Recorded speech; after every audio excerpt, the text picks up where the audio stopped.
Pada abad kedua Masehi, dinasti Han yang agung, yang telah berkuasa selama 4 abad berada di ambang keruntuhan. Korupsi merajalela, bencana kelaparan melanda negeri dan rakyat menderita. Muncullah pemberontakan Serban Kuning, sebuah pemberontakan petani besar-besaran yang mengguncang fondasi kekaisaran. Dalam kekacauan ini, para panglima perang lokal melihat peluang mereka. Mereka mengumpulkan pasukan, merebut wilayah dan bertarung untuk supremasi. Di antara mereka, 3 sosok menonjol. Takdir mereka terjalin dengan nasib Tiongkok itu sendiri.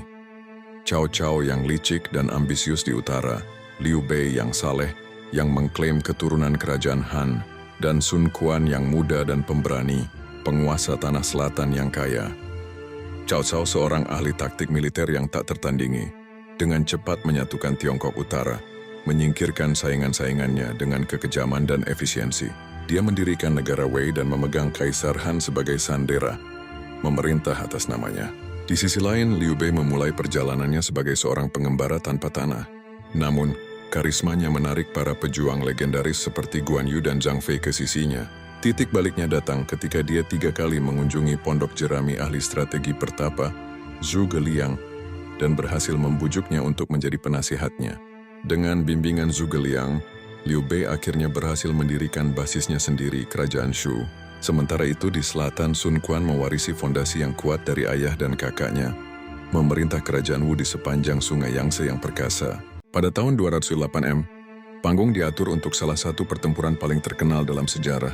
Cao Cao yang kini mengendalikan sebagian besar Tiongkok, memimpin pasukan invasi besar-besaran ke selatan untuk menghancurkan Sun Quan dan Liu Bei.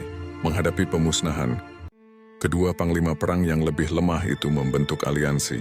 Di pertempuran Chibi, armada besar Cao Cao yang terdiri dari kapal-kapal yang dirantai bersama menjadi sasaran empuk. Serangan api yang brilian yang dirancang oleh Zhou Yu dan Zhuge Liang mengubah sungai menjadi neraka yang membara, memusnahkan angkatan laut Cao Cao dan memaksanya mundur dengan kekalahan telak. Kemenangan di Chibi mengukuhkan kebuntuan 3 kerajaan. Wei Shu dan Wu akan bersaing untuk menguasai Tiongkok selama 60 tahun ke depan. Era ini dipenuhi dengan kisah-kisah kepahlawanan, pengkhianatan, strategi militer yang cerdik, dan pengorbanan yang tak terhitung jumlahnya.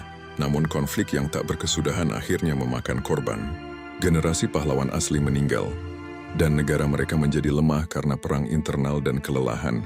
Di negara Wei, keluarga Sima secara bertahap merebut kekuasaan dari keturunan Cao Cao. Pada tahun 266 M, Sima Yan menggulingkan Kaisar Wei dan mendirikan dinasti Jin. Dia kemudian melanjutkan untuk menaklukkan Shu dan akhirnya Wu, menyatukan kembali Tiongkok dan secara resmi mengakhiri periode 3 kerajaan yang penuh gejolak.